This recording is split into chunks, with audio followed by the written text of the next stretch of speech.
Lektion 1. Konstuppskattning.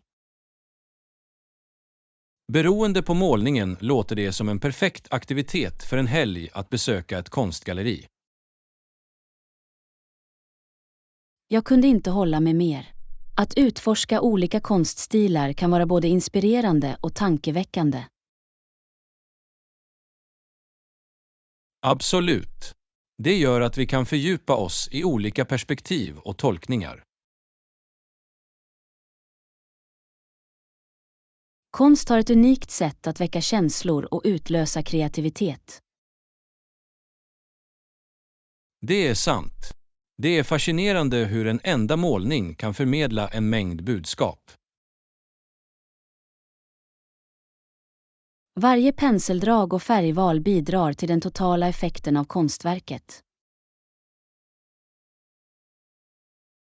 Det är intressant att se hur konstnärer använder olika tekniker för att uttrycka sina idéer.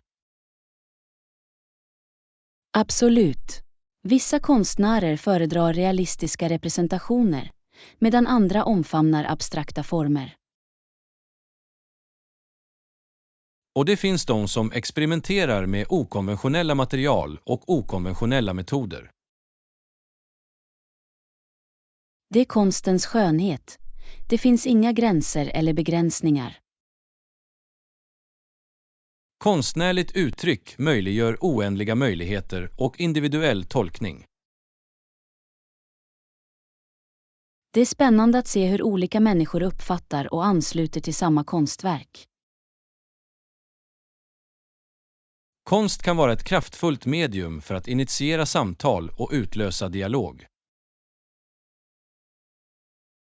Verkligen. Det uppmuntrar oss att ifrågasätta, reflektera och utforska nya perspektiv. Jag tycker att det är fascinerande att lära mig om det historiska sammanhanget och bakgrunden till kända konstverk. Att förstå den kulturella och historiska betydelsen lägger till ytterligare ett lager av uppskattning. Absolut. Det fördjupar vår förståelse och låter oss ansluta till konstnärens avsikter. Att besöka ett konstgalleri ger också en möjlighet att stödja lokala konstnärer och deras arbete.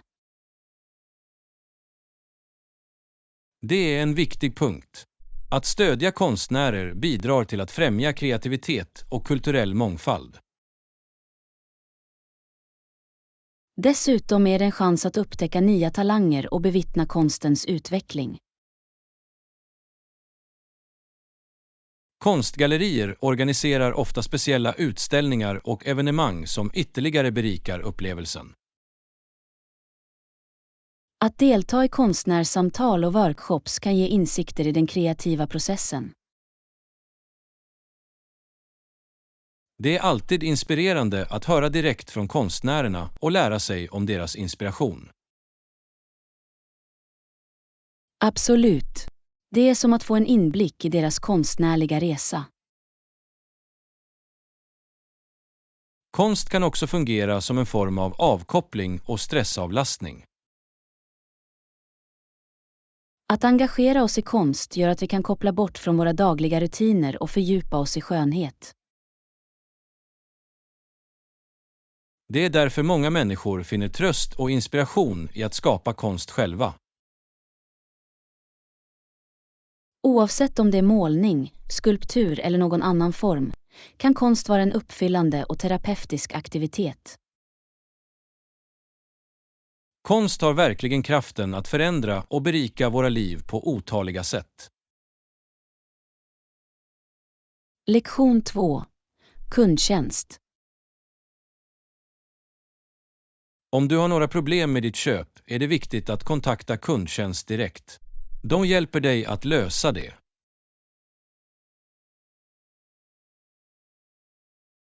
Det är ett bra råd, John. Kundtjänst är där för att hjälpa oss och säkerställa en positiv shoppingupplevelse.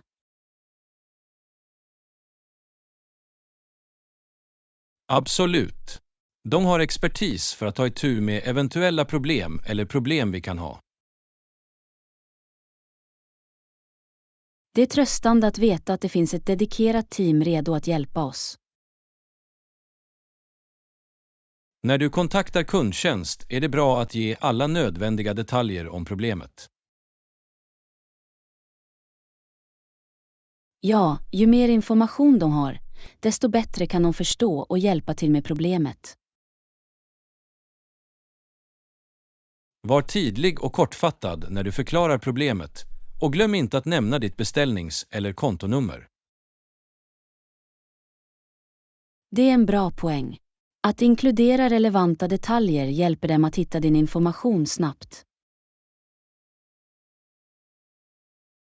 Kundtjänstrepresentanter är utbildade för att hantera olika situationer, så tveka inte att be om deras vägledning. De kan ge steg-för-steg instruktioner eller erbjuda alternativa lösningar för att lösa problemet. Det är viktigt att vara lugn och artig när du kommunicerar med kundservice. Ja, att upprätthålla en respektfull ton hjälper till att skapa en positiv och konstruktiv konversation. Om frågan är komplex eller kräver ytterligare utredning kan de be om lite tid att undersöka det. Tålamod är nyckeln i sådana situationer. Att ge dem den nödvändiga tiden visar förståelse och samarbete. Många företag erbjuder flera kanaler för att kontakta kundtjänst, till exempel telefon, e-post eller livechatt. Välj den kanal som du är mest bekväm med eller som ger snabbast svar.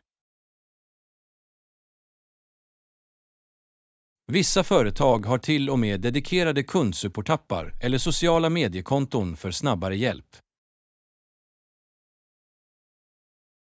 Det är bekvämt. Det gör att vi kan interagera med kundservice på ett sätt som passar våra preferenser. När du interagerar med kundtjänst är det viktigt att hålla register över dina konversationer. Att ta anteckningar eller spara e-postutbyten kan vara till hjälp för framtida referens eller i händelse av missförstånd. Om den första kontakten med kundtjänst inte löser problemet, tveka inte att eskalera det till en handledare eller chef. Det är en bra poäng, John. Företrädare på högre nivå kan ha ytterligare resurser eller befogenhet att lösa ärendet. Kom ihåg att kundservice finns där för att hjälpa dig. De vill säkerställa din tillfredsställelse som värderad kund. Det är sant. Deras mål är att hitta en lösning som uppfyller dina behov och löser eventuella problem. Så om du stöter på några problem, tveka inte att kontakta kundtjänst och söka deras hjälp. Att ta initiativ till att kontakta dem visar att du värdesätter din upplevelse som kund. Absolut. Anna, låt oss komma ihåg att använda kundservice som en värdefull resurs när det behövs. Lektion 3.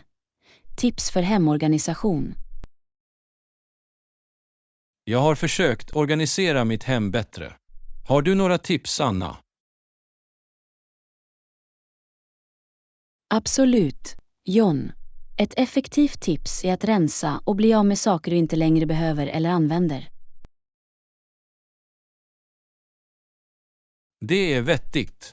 Att rensa bort onödiga föremål kan skapa mer utrymme och göra organiseringen enklare.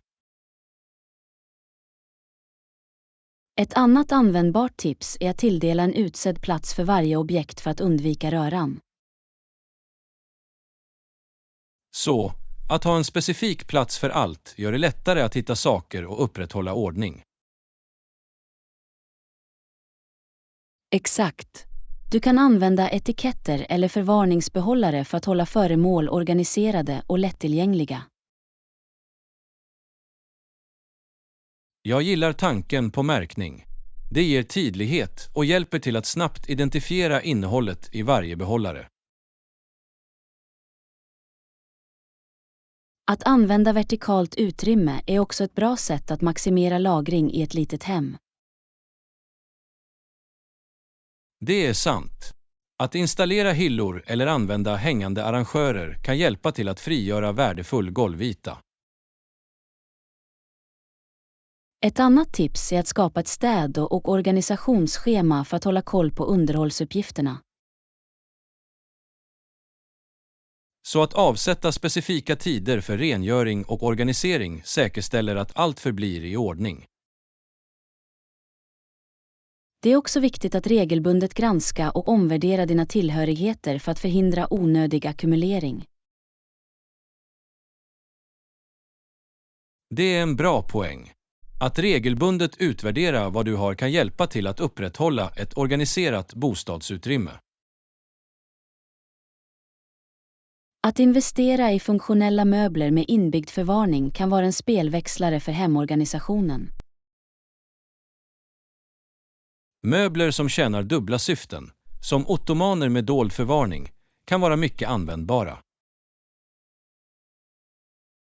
När du organiserar är det bra att börja med ett område i taget snarare än att försöka ta itu med allt på en gång.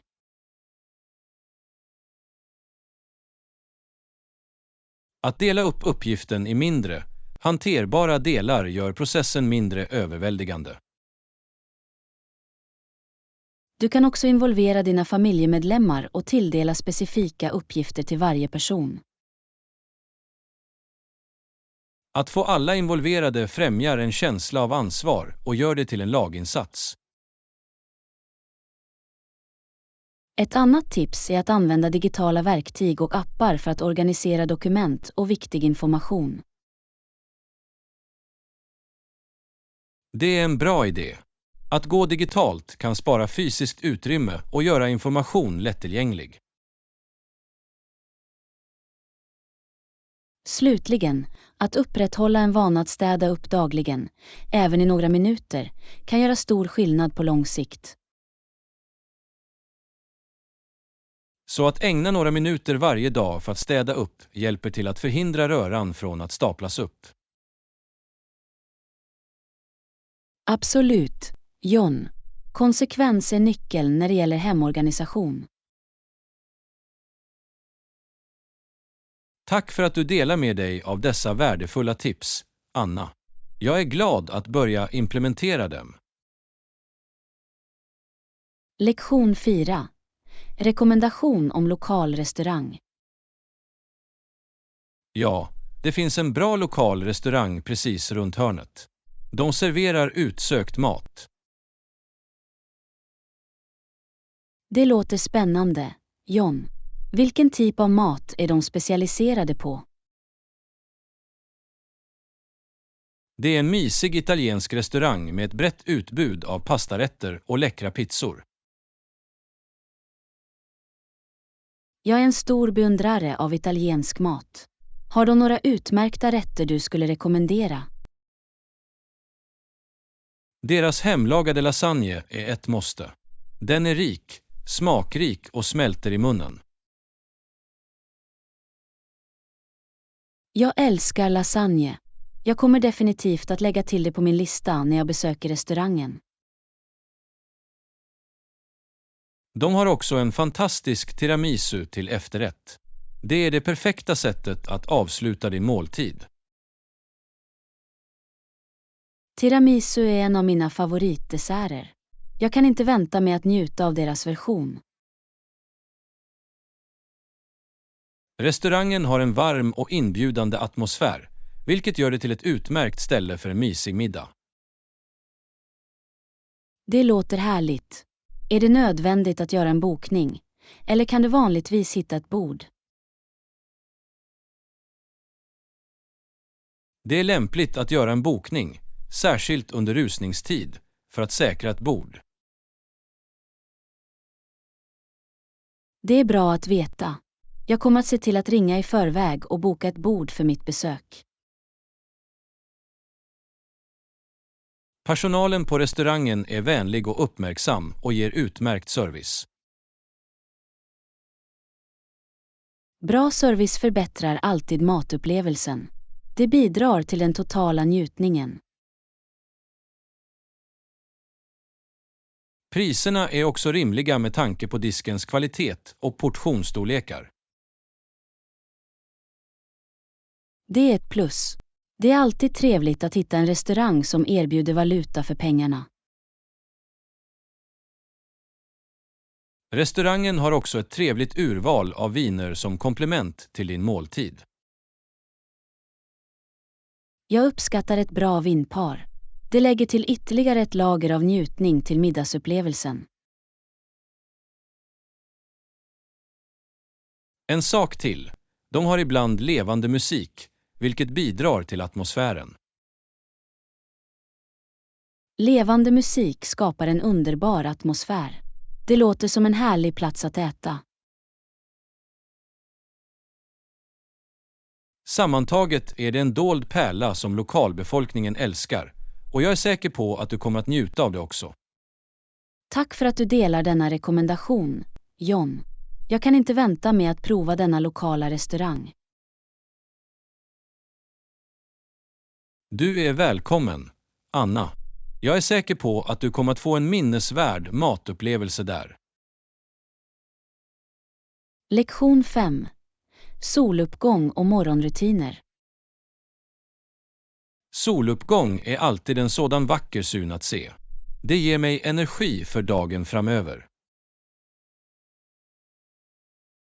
Jag håller med, John.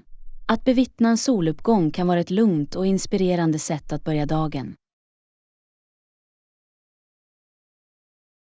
På tal om morgnar, har du några morgonrutiner som hjälper dig att starta din dag?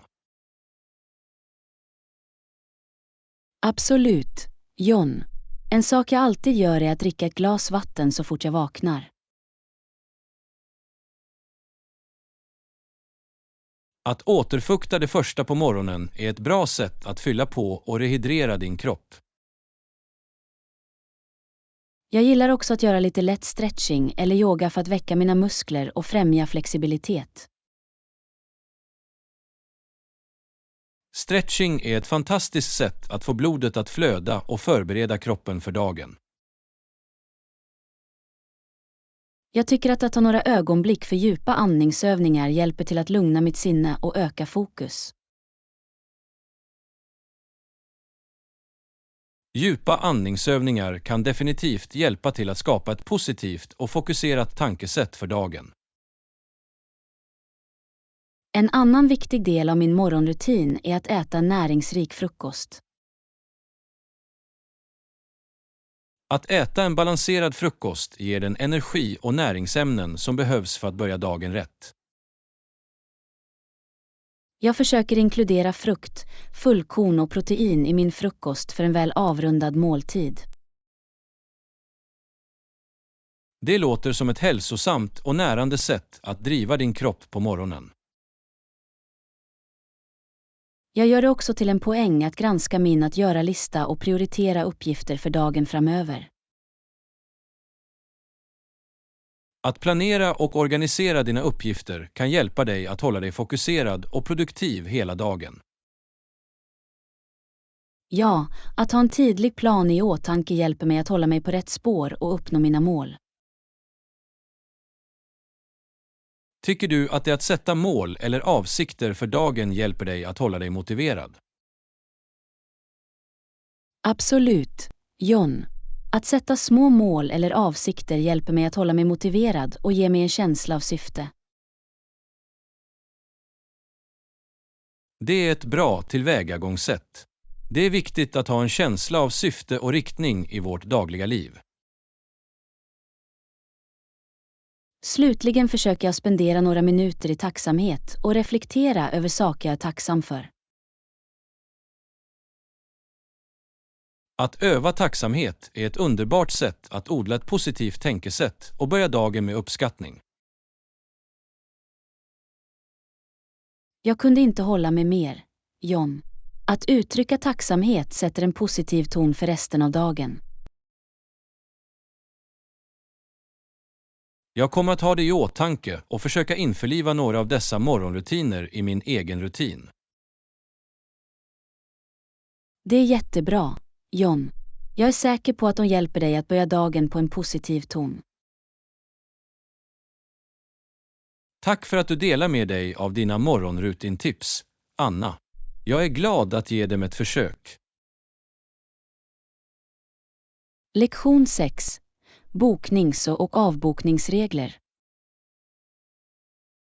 När du bokar ett hotellrum är det viktigt att vara medveten om deras avbokningsregler. Absolut, John. Vissa hotell har strikta avbokningsregler, särskilt under högtider.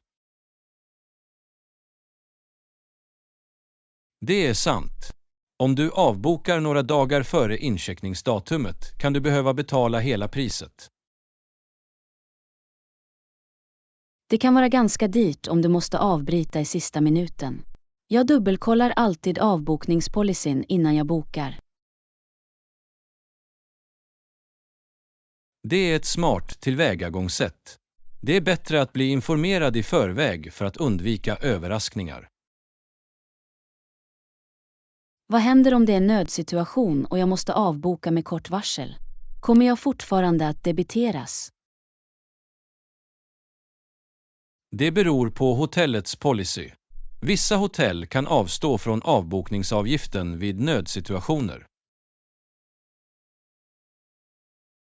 Det är bra att veta. Det är lugnande att ha viss flexibilitet i händelse av oväntade situationer. Det är alltid en bra idé att kontakta hotellet direkt om du har några funderingar eller frågor om deras avbokningsregler. Jag kommer att ha det i åtanke. Det är bättre att klargöra eventuella tvivel direkt med hotellets personal. Dessutom erbjuder vissa hotell flexibla bokningsalternativ med gratis avbokning fram till en viss period före incheckningsdatumet. Det är ett bra alternativ, särskilt om dina reseplaner är osäkra eller kan ändras. Det är dock viktigt att notera att under högsäsong eller populära evenemang kanske dessa flexibla alternativ inte är tillgängliga. Jag förstår. Det är viktigt att planera i förväg och säkra din bokning tidigt under hektiska perioder. Ett annat tips är att överväga att boka via resewebbplatser som erbjuder flexibla avbokningsregler. Det är ett användbart förslag. Det ger dig fler alternativ och minskar risken för avbokningsavgifter. Det är också värt att kontrollera om hotellet erbjuder rabatter eller specialpriser för återbetalningsbara bokningar. Det kan vara ett bra alternativ om du är säker på dina reseplaner och vill spara lite pengar. Var dock försiktig när du väljer en återbetalningsbar bokning eftersom du inte kommer att kunna avboka eller få återbetalning. Jag förstår. Icke återbetalningsbara bokningar kan vara ett bra sätt att spara pengar, men du måste vara säker på dina planer. Exakt. Det är alltid klokt att väga för- och nackdelar innan du fattar ett beslut. Tack för att du delar med dig av dessa värdefulla tips, John. Det är viktigt att vara medveten om boknings- och avbokningsreglerna. Du är välkommen, Anna. Jag är glad att jag kunde hjälpa. Kom ihåg att vara välinformerad möjliggör en smidigare reseupplevelse. Jag kommer definitivt att ha det i åtanke för mina framtida bokningar. Det handlar om att göra välgrundade val. Absolut, Anna. Lyckliga resor och må dina framtida bokningar vara problemfria. Lektion 7. Masketikett. Det är viktigt att aldrig glömma din mask när du är ute och går. Absolut, John. Jag bär alltid min mask med mig vart jag än går. Det är en ansvarsfull vana att ha. Att bära en mask hjälper till att skydda oss själva och andra. Det är viktigt att följa masketikett och bära den ordentligt och täcka både näsan och munnen. Faktum är att bära en mask felaktigt besegrar dess syfte. Det ska helt täcka ditt ansikte. Jag har märkt att vissa människor bär sina masker under näsan. Det är viktigt att påminna dem om korrekt användning. Du har rätt, Anna. Att artigt påminna andra om korrekt maskanvändning kan hjälpa till att skapa en säkrare miljö. Om någon glömmer sin mask är det omtänksamt att erbjuda dem en extra om du har en extra. Det är en snäll gest. Vi bör se upp för varandra och hjälpa varandra att hålla sig skyddade. Å andra sidan, om du glömmer din mask, är det bäst att undvika trånga platser eller överväga att köpa en engångs. Absolut, Anna. Det är alltid bättre att vara förberedd och ha en reservplan. Jag har också sett människor bära masker med ventiler. Det är viktigt att notera att masker med ventiler inte är lika effektiva för att förhindra spridningen av viruset. Det är en bra poäng. Masker utan ventiler rekommenderas för bättre skydd. Det är också viktigt att tvätta återanvändbara masker regelbundet för att upprätthålla renhet och effektivitet. Regelbunden tvätt säkerställer att masken förblir hygienisk och hjälper till att förhindra uppbyggnad av bakterier. Jag har funnit att det är bra att ha en liten påse eller påse för att förvara din mask när den inte används. Det är en bra idé, Anna. Det håller masken ren och lättillgänglig vid behov. Dessutom är det viktigt att sanera händerna före och efter beröring av masken. Korrekt handhygien är avgörande för att förhindra spridning av bakterier, särskilt när du hanterar din mask. Och låt oss inte glömma att masker inte ersätter social distansering. Vi bör fortfarande hålla ett säkert avstånd från andra.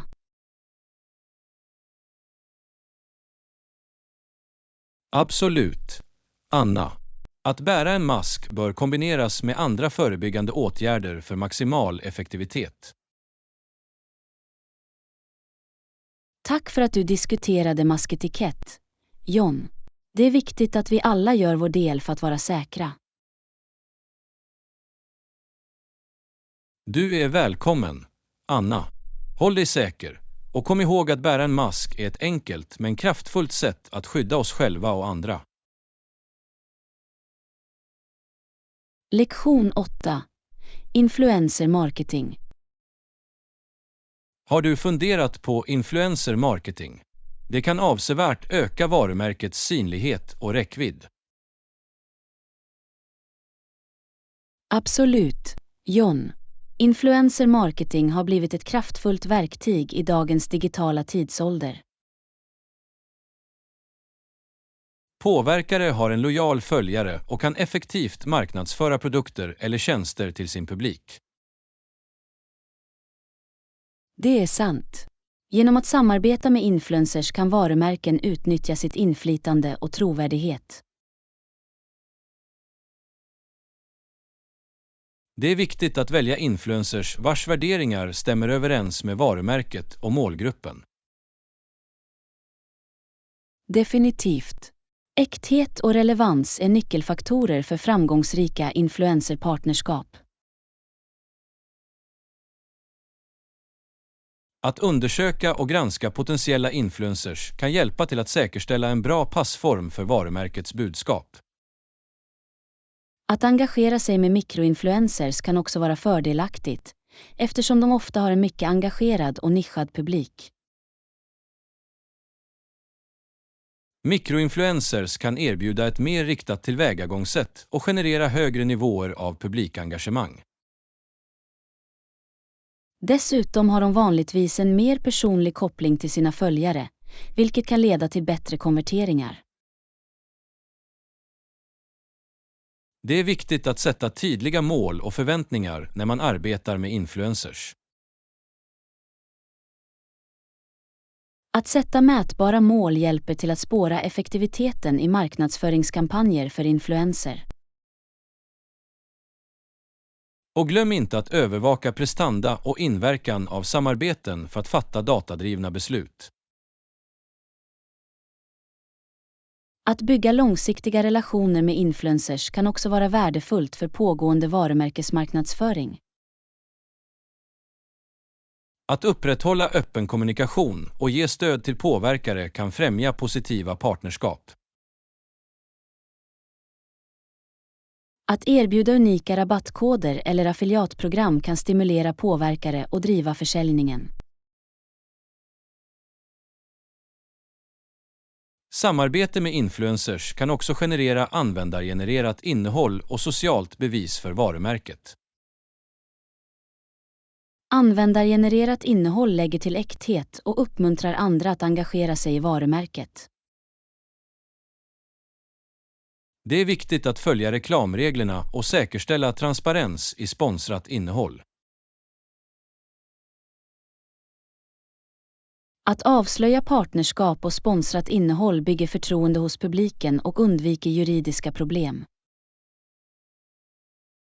Sammantaget kan influencer marketing vara en kraftfull strategi för att öka varumärkesmedvetenheten och engagemanget. Absolut. Det är ett dynamiskt och ständigt utvecklande område som kan ge fantastiska resultat för varumärken. Tack för att du diskuterade influencer marketing med mig, Anna. Det är en spännande väg att utforska. Du är välkommen, John. Det var ett nöje att diskutera detta ämne med dig. Låt oss fortsätta lära oss och anpassa oss till nya marknadsföringstrender. Definitivt. Anna. Kontinuerligt lärande och anpassning är nyckeln till att ligga steget före i det ständigt föränderliga digitala landskapet. Lektion 9. Krydda smakerna. De lägger till fantastiska smaker. Jag älskar att använda kryddor i min matlagning.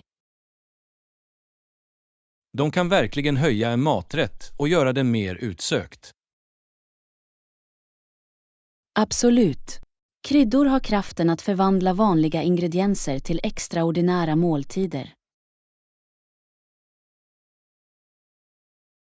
Vilka kryddor använder du oftast i din matlagning? Jag använder en mängd olika kryddor, men några av mina favoriter är kummin, paprika och gurkmeja. Det är bra val. Kummin ger en varm och jordig smak, medan paprika ger en touch av rökighet. Och gurkmeja ger inte bara en levande gul färg utan har också många hälsofördelar. Det är sant. Gurkmeja innehåller kurkumin, som är känt för sina antiinflammatoriska egenskaper.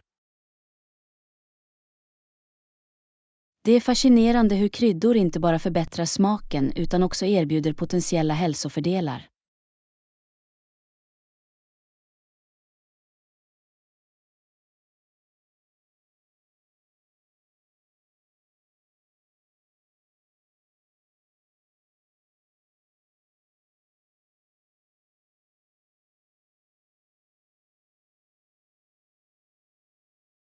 Bakning med kanel och muskotnöt är perfekt för att skapa varma och inbjudande godsaker.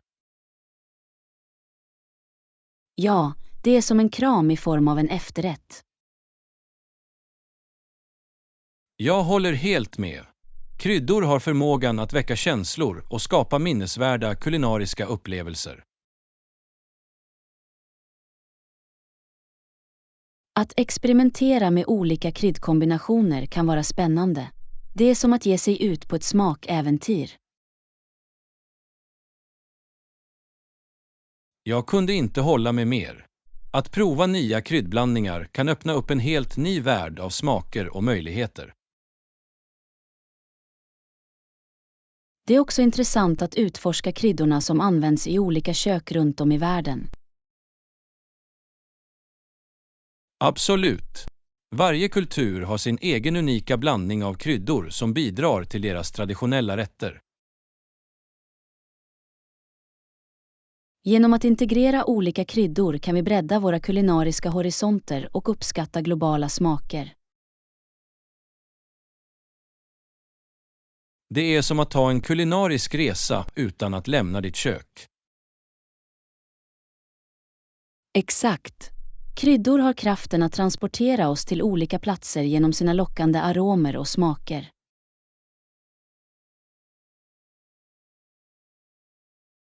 Tack för att du delar din kärlek till kryddor, Anna. Det är inspirerande att höra hur de förbättrar din matlagning. Du är välkommen, John. Det var ett nöje att diskutera kryddor med dig. Låt oss fortsätta att utforska och experimentera med smaker. Definitivt. Anna, låt oss fortsätta krydda saker och skapa läckra kulinariska mästerverk. Lektion 10. Personlig pizza. Pepperoni. Jag älskar en klassisk pepperoni-pizza. Självklart. Det är ett populärt val. Men visste du att vi kan anpassa våra egna pizzor? Verkligen. Det låter kul. Hur kan vi personifiera dem? Vi kan välja mellan en mängd olika pålägg, som olika ostar, grönsaker och till och med unikt kött. Det är spännande. Jag har alltid velat prova olika kombinationer. Vilka är dina favoritpizzapålägg? Jag tycker om en kombination av färsk mozzarella, körsbärstomater, basilika och en klick balsamisk glasyr. Det låter läckert. Jag gillar att lägga till lite svamp, paprika och oliver till min pizza. Det är fantastiskt att ha en mängd olika pålägg som passar allas preferenser. Det är skönheten i att anpassa pizzor. Absolut. Det gör att vi kan bli kreativa och tillfredsställa våra individuella smaklökar. Dessutom kan anpassning av pizzor vara en rolig aktivitet för sammankomster eller familjekvällar. Jag kan föreställa mig att alla samlas runt, väljer sina favoritpålägg och njuter av processen tillsammans. Exakt. Det lägger till ett interaktivt element till matupplevelsen. När det gäller såser, föredrar du traditionell marinara eller gillar du att prova olika alternativ? Jag gillar att experimentera med olika såser. Ibland använder jag pesto eller till och med grillsås som bas. Det är intressant. Jag brukar hålla mig till marinara, men jag är öppen för att prova nya smaker. Det är andan. Det handlar om att utforska olika kombinationer och upptäcka nya favoriter. Jag håller med. Det är som ett kulinariskt äventyr i vårt eget kök. Absolut. Och det bästa är att vi också kan anpassa skorpan. Tunn, tjock eller till och med fylld.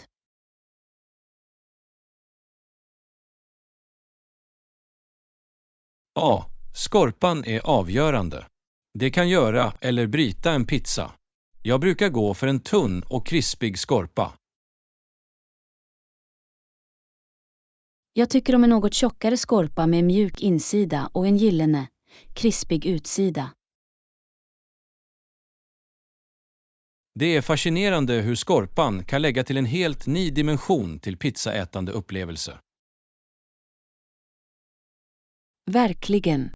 Det är grunden som håller ihop alla smaker. Tack för att du upplyste mig om att anpassa pizzor, Anna. Jag kan inte vänta med att prova. Du är välkommen, John. Ha kul att utforska olika pålägg och njut av din personliga pizza.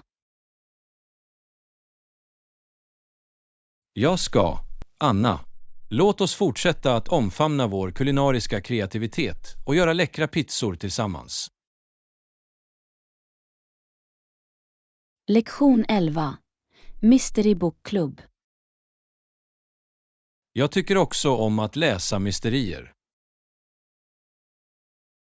Det är jättebra. Mysterier håller mig alltid på kanten av min plats. De har ett sätt att fängsla läsaren och hålla dem gissande till slutet. Absolut. Spänningen att avslöja ledtrådarna och försöka lösa mysteriet är så spännande. Det är som att ge sig ut på ett äventyr utan att lämna komforten i våra egna hem. Jag kunde inte hålla mig mer. Kraften i en bra mysterieroman är verkligen anmärkningsvärd. Har du läst några anmärkningsvärda mysterier nyligen? Ja, jag läste nyligen en gripande roman som heter Det tysta vittnet. Det hade så många oväntade vändningar. Det låter spännande. Jag kommer definitivt att lägga till den på min läslista. Vi borde starta en bokklubb och diskutera våra favoritmysterieromaner. Det är en fantastisk idé. Det skulle vara bra att fördjupa sig djupare i berättelserna och utbyta tankar. Vi kan dela rekommendationer och upptäcka nya författare tillsammans. Räkna med mig. Jag är glad att utforska mysteriernas värld med dig. Underbart! Låt oss ställa in en vanlig mötestid och välja vår första bok. Vad sägs om att vi träffas varannan vecka? Det borde ge oss tillräckligt med tid att läsa och diskutera. Låter perfekt. Nu, för vår första bok, vad sägs om Gone Girl av Gillian Flynn? Jag har hört bra saker om den boken. Den har stått på min läslista ett tag. Utmärkt val. Det är en psykologisk thriller som kommer att hålla oss engagerade från början till slut. Jag kan inte vänta med att dyka in i det. Låt oss starta vår bokklubb och lösa mysterierna tillsammans. Håller med. Denna bokklubb kommer att bli en spännande resa för oss båda. Tack för att du föreslog det, Anna. Jag ser fram emot våra diskussioner. Du är välkommen, John. Det kommer att bli en underbar upplevelse. Lycklig läsning. Likaså, Anna. Låt oss gå vilse i mysteriernas värld och njuta av vårt bokklubbsäventyr. Lektion 12. Avtalsrättigheter. Förstått. Jag kommer att lägga till ett detaljerat avsnitt för att täcka dessa rättigheter i kontraktet. Det är ett klokt beslut. Det är viktigt att ha tydliga och omfattande villkor för att skydda alla inblandade.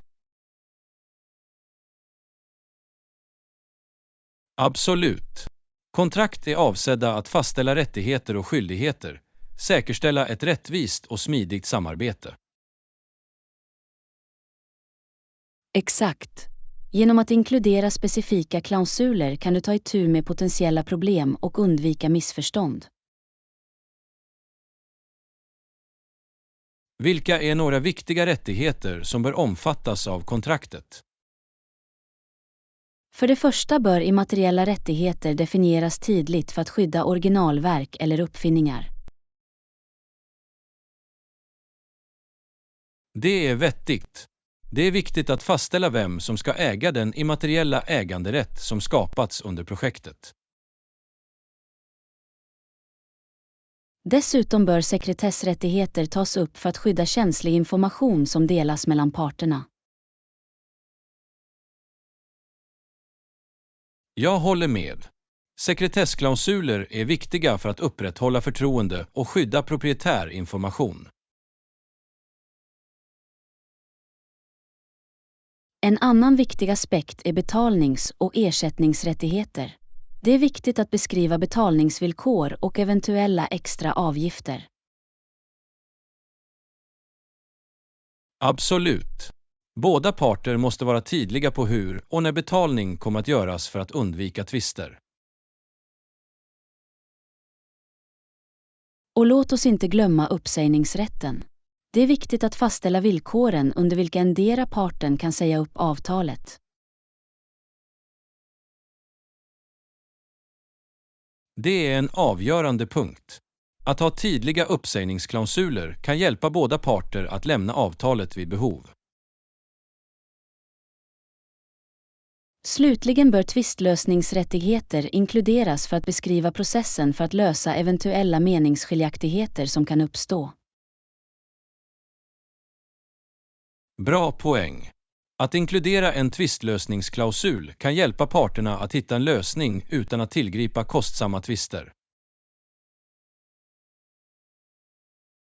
Sammantaget kan ett väl utarbetat kontrakt med omfattande rättigheter ge en solid grund för ett framgångsrikt partnerskap. Jag kunde inte hålla med mer. Det sätter förväntningarna och skyddar alla inblandade parters intressen. Det är alltid en bra idé att konsultera en jurist för att säkerställa att kontraktet täcker alla nödvändiga rättigheter. Absolut. Juridisk rådgivning kan hjälpa till att säkerställa att kontraktet är juridiskt sunt och skräddarsytt efter dina specifika behov. Tack för att du tog initiativet till att ta itu med dessa rättigheter, John. Det visar ditt engagemang för ett rättvist och transparent samarbete. Du är välkommen, Anna. Jag tror på vikten av tydliga avtal och skydd av allas rättigheter. Låt oss fortsätta arbeta tillsammans för att slutföra det. Lektion 13. Söker expertråd. Jag kommer att göra det, och om jag behöver hjälp kommer jag att be om några expertråd. Det är ett smart tillvägagångssätt. Att söka expertråd kan spara tid och hjälpa dig att fatta mer välgrundade beslut. Absolut. Ibland, att få ett yttre perspektiv kan ge värdefulla insikter och vägledning. Det är viktigt att känna igen när vi behöver hjälp och inte tveka att nå ut för hjälp. Jag brukade tveka, tänkte att jag borde räkna ut allt på egen hand. Men jag har lärt mig att söka råd är ett tecken på styrka, inte svaghet. Det är ett bra tankesätt att ha. Experter har specialiserad kunskap och kan erbjuda lösningar som vi kanske inte har övervägt. Exakt. Deras expertis kan hjälpa oss att navigera i komplexa situationer och undvika kostsamma misstag. När du söker expertråd är det viktigt att göra grundlig forskning och hitta proffs med ett gott rykte.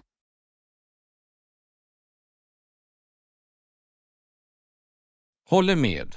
Vi bör leta efter yrkesverksamma som har erfarenhet och en meritlista av framgång inom sina respektive områden. Dessutom är det bra att förbereda specifika frågor eller områden där vi behöver vägledning för att få ut det mesta av expertens tid. Det är en bra poäng. Att vara tydlig om vad vi behöver hjälp med kan leda till mer fokuserade och värdefulla råd. Och kom ihåg att experter är där för att hjälpa, inte fatta beslut åt oss. Vi har fortfarande det sista ordet när det gäller att välja den bästa åtgärden. Absolut. Deras råd är avsedda att ge oss möjlighet att fatta välgrundade beslut. Om vi närmar oss att söka expertråd med ett öppet sinne och vilja att lära, vi kan få värdefulla insikter och växa. Jag kunde inte hålla med mer. Att lära av experter är en kontinuerlig process som kan hjälpa oss att förbättra och uppnå våra mål. Så tveka inte att nå ut när du behöver hjälp, John. Experter finns där för att stödja dig på din resa. Tack, Anna. Jag uppskattar din uppmuntran. Jag kommer att komma ihåg att söka expertråd när det behövs. Lektion 14. Dela traditioner. Och ivriga att dela sina traditioner med mig. Det är underbart. Hur kom detta till? Väl, jag nämnde för dem att jag är intresserad av att lära mig om olika kulturer, och de var glada att presentera mig för sina traditioner. Det är fantastiskt. Det är ett bra sätt att få insikter i deras arv och fördjupa din koppling till dem. Absolut. Jag tror att förståelse och uppskattning av olika traditioner kan främja ömsesidig respekt och stärka relationer.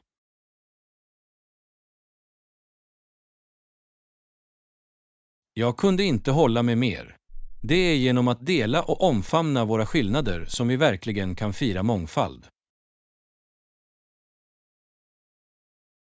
De bjöd in mig att gå med dem under deras kommande festival, där de kommer att visa upp traditionell musik, dans och mat. Det låter otroligt. Att uppleva deras festival från första hand ger dig en inblick i deras seder och fester. Jag ser verkligen fram emot det. De har också nämnt att de kommer att ta på sig traditionell klädsel och skulle gärna låna mig något att bära också.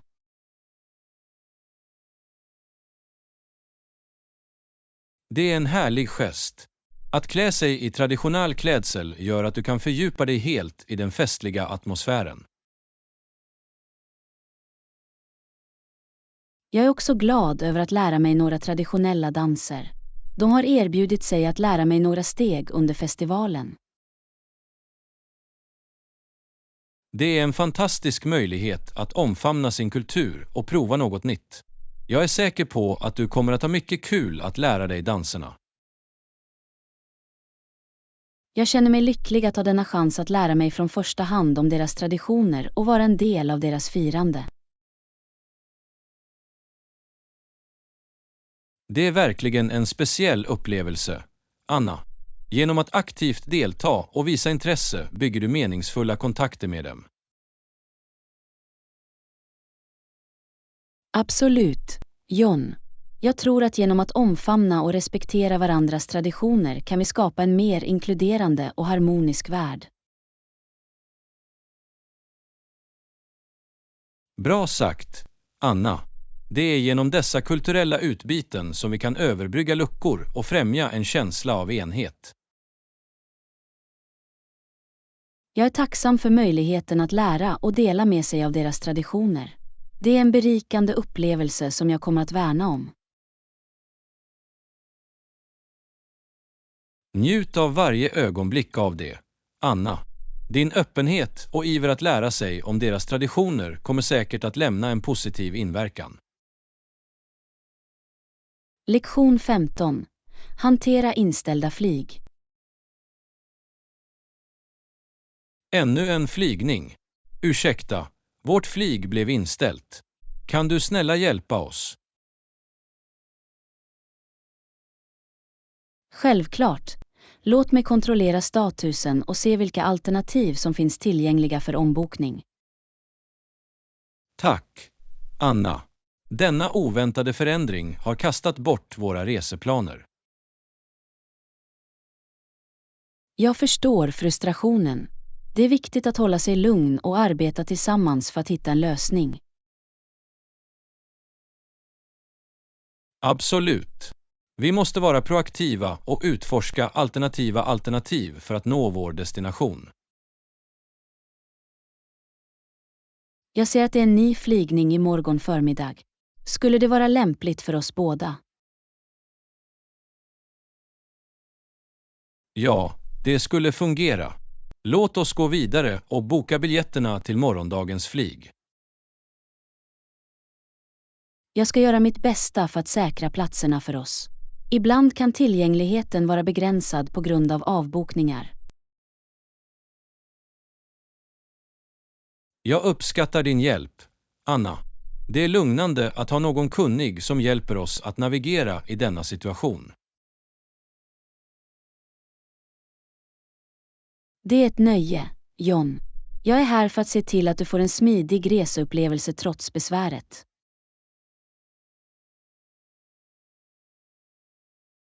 Finns det något annat vi behöver överväga eller några ytterligare åtgärder vi bör vidta? Det är alltid en bra idé att kontrollera med flygbolaget om eventuell kompensation eller hjälp de kan ge på grund av inställningen. Det är en bra poäng. Jag ska se till att nå ut till dem och fråga om det. Det är också viktigt att hålla reda på all dokumentation relaterad till avbokningen, till exempel boardingkort eller e-post. Jag ska göra en anteckning av det. Att dokumentera allt hjälper oss om vi behöver lämna bevis eller göra anspråk senare. Bra. Och om du har ytterligare frågor eller behöver hjälp under denna process, tveka inte att fråga.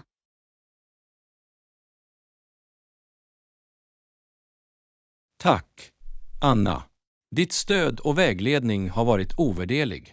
Jag är glad att vi har dig på vår sida. Det är ett nöje, John. Jag är här för att se till att du får en positiv reseupplevelse, trots hicka på vägen.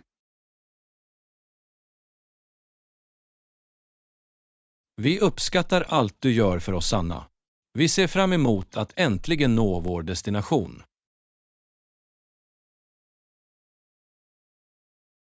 Jag är övertygad om att allt kommer att fungera. Morgondagens flyg kommer att få dig på väg, och snart är det bara en liten bula i vägen. Tack igen, Anna. Din professionalism och hjälp har gjort en betydande skillnad för oss. Lektion 16. Kaffebryggare i ett miniatyrhus. Jag har en bra idé. Jag ser en kaffebryggare i ett miniatyrhus. Det skulle vara perfekt för vår dockhuskollektion. Låter som ett härligt tillägg. En liten kaffebryggare skulle ge en realistisk touch till vår miniatyrvärld. Exakt.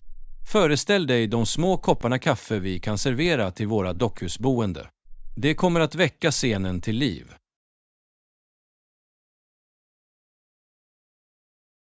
Jag älskar uppmärksamheten på detaljer. Det är fantastiskt hur sådana små föremål kan förbättra miniatyrernas övergripande charm. Det handlar om att skapa en känsla av realism och fånga essensen i vardagen, även i en miniatyrmiljö. Jag håller med. Det är de små detaljerna som gör dockhusvärlden mer relatabel och uppslukande. Vi kan placera kaffebryggaren i köket, tillsammans med andra miniapparater som spis och kylskåp. Det skulle bli ett mysigt och inbjudande hörn i vårt dockhus. Jag kan redan föreställa mig det i mitt sinne. Vi kan till och med skapa en minikafescen, komplett med små bord, stolar och en visning av miniatyrbakverk. Åh, det är en lysande idé. Det skulle vara en charmig plats för våra dockhusinvånare att samlas och njuta av sitt kaffe.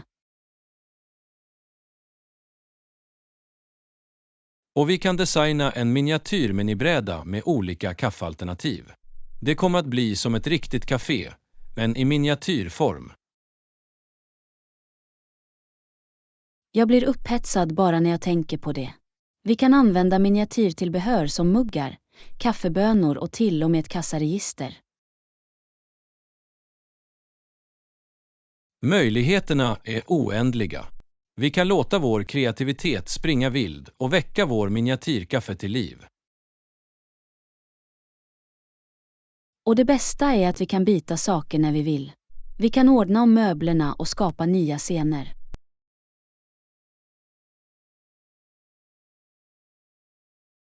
Det är skönheten i dockhus. De tillåter oss att ständigt utforska och skapa olika minivärldar. Det är en underbar hobby som tar fram vår fantasi och uppmärksamhet på detaljer. Dessutom är det ett bra sätt att koppla av och varva ner. Absolut. Det är en lugnande och uppfyllande aktivitet som gör att vi kan fly in i en värld av miniatyrer. Jag kan inte vänta med att börja arbeta på vårt dockhuscafé.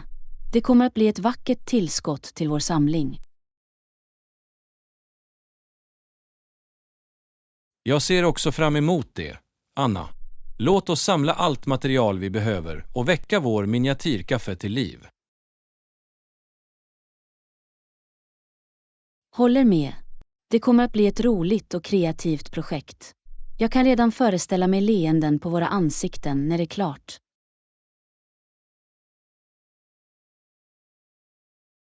Jag kunde inte hålla mig mer, Anna. Våra dockhusinvånare väntar på en godbit med sitt eget café. Lektion 17. Utforska det nya grannskapet. Hej! Har du haft en chans att utforska vår nya stadsdel? Det finns så många intressanta platser att upptäcka.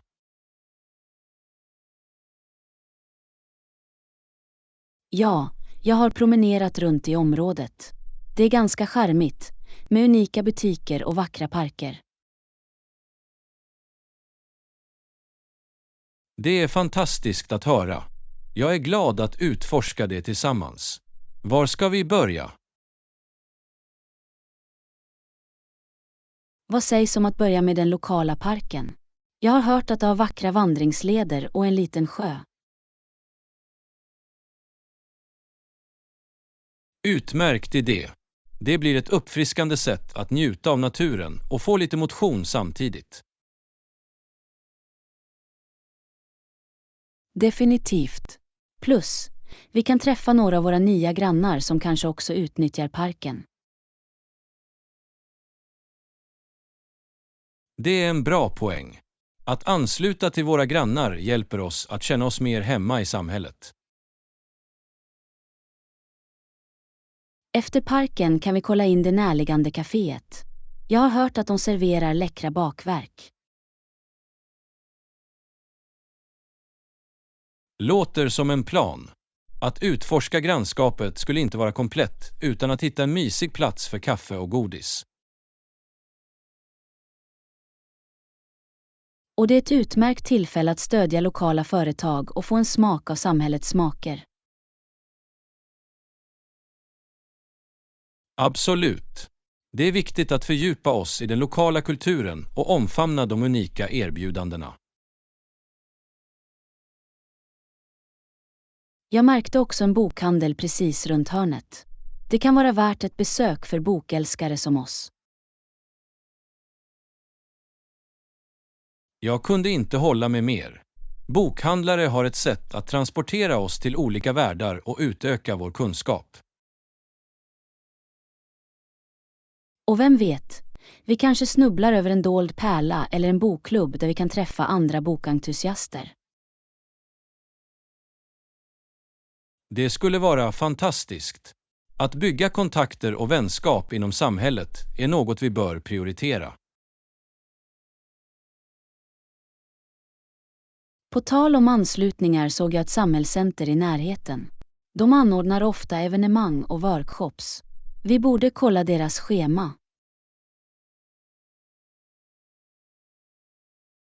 Det är en lysande idé.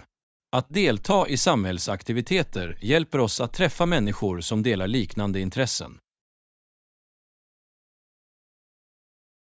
Det handlar om att bygga en känsla av tillhörighet och främja ett starkt samhällsband. Absolut. Vår nya stadsdel har så mycket att erbjuda och det är upp till oss att dra nytta av dessa möjligheter. Jag är glad att dyka in och utforska allt detta grannskap har i beredskap för oss. Jag också, Anna. Låt oss få ut det mesta av vår tid här och skapa varaktiga minnen i vårt nya samhälle.